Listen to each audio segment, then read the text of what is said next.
Hi, good evening. Deepavali ரொம்ப பக்கமாக வந்துருச்சு. நாங்களும் நேற்று ஈவினிங் தான் தீபாவளி ஷாப்பிங்க்கு போயிருந்தோம். ஜென்ஸுக்கு ஏகேயாக மட்டும், லேடீஸ்க்கு நாச்சியாஸும் போயிருந்தோம். இன்னும் ஹஸ்பண்டுக்கும் பையனுக்கும் எடுக்கலை. பட் எனக்கு அம்மா, அப்பா, அம்மாச்சி, தாத்தா மாமனார், மாமியார் எல்லாருக்குமே எடுத்தாச்சு. தீபாவளி ஷாப்பிங் முடித்த கையோட கொஞ்சம் லேட் ஆகிடுச்சு. அதனால பக்கத்துலேயே ஏதாவது ஒரு ஹோட்டலில் சாப்பிட்டுட்டு வீட்டுக்கு வந்துடலான்னு போயிருந்தோம். ஜானகிராம் தான் மைண்டில் வச்சுட்டு போயிருந்தது. ஜானகிராம் வந்துட்டு க்ளோஸ் பண்ணியிருந்தாங்க. ஏன் சீக்கிரம் க்ளோஸ் பண்ணிட்டாங்க என்னென்னு எங்களுக்கு தெரியல. அஃப்கோர்ஸ் 9:30 ஆயிடுச்சு. ஸோ அதனால் டேரெக்டாக சினிசுவைக்கு போயிட்டோம். சினிசுவை ஹோட்டலை பற்றி மதுரையில் இருக்கிற நிறைய பேருக்கு கண்டிப்பாக தெரிய வாய்ப்பு இருக்குங்க. நாங்கள் ஃபஸ்ட் டைம் வந்துட்டு பையனுக்கு ஒரு ட்ராயிங் காம்படிஷன் அங்கே வச்சாங்க. அதுக்காக போயிருந்தோம். அப்போ நானும் பையனும் மட்டும்தான் போயிருந்தோம். ஹஸ்பண்ட் கூட வரல.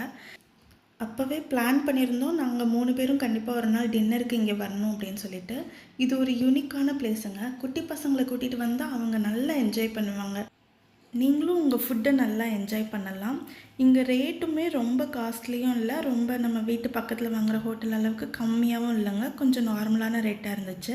ஃபுட் வாங்கிட்டு இந்த மாதிரி ட்ரெயின் மாதிரி இருக்கிற செட்டப்லேயும் உட்காந்து சாப்பிட்லாம். கார் மாதிரிலாம் வச்சுருந்தாங்க.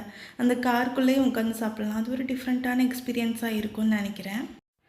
என் பையன் ஊருக்கு போயிட்டான். ஸோ இந்த தடவை ஒரு அன்பிளான்டாக நானும் ஹஸ்பண்டும் மட்டும்தான் போயிருந்தோம். அவனை கூட்டிகிட்டு போகலை. கண்டிப்பாக இந்த விலாக் பார்த்தானா கோவப்படுவான்.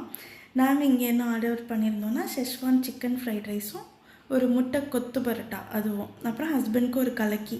நம்மளுக்கு மதுரையில் இருந்துட்டு எந்த ஹோட்டல் போனாலும் கலக்கி சொல்லலைன்னா முடியாது. அப்புறம் கொஞ்சம் ஃபோட்டோஸ் எடுத்துக்கிட்டோம். எனக்கு அவ்வளோக்கா ஃபோட்டோஸ்க்கு போஸ் கொடுக்க தெரியலைங்க. நீங்கள் நல்ல ஃபோட்டோஸ் எடுத்துக்கலாம். ஒரு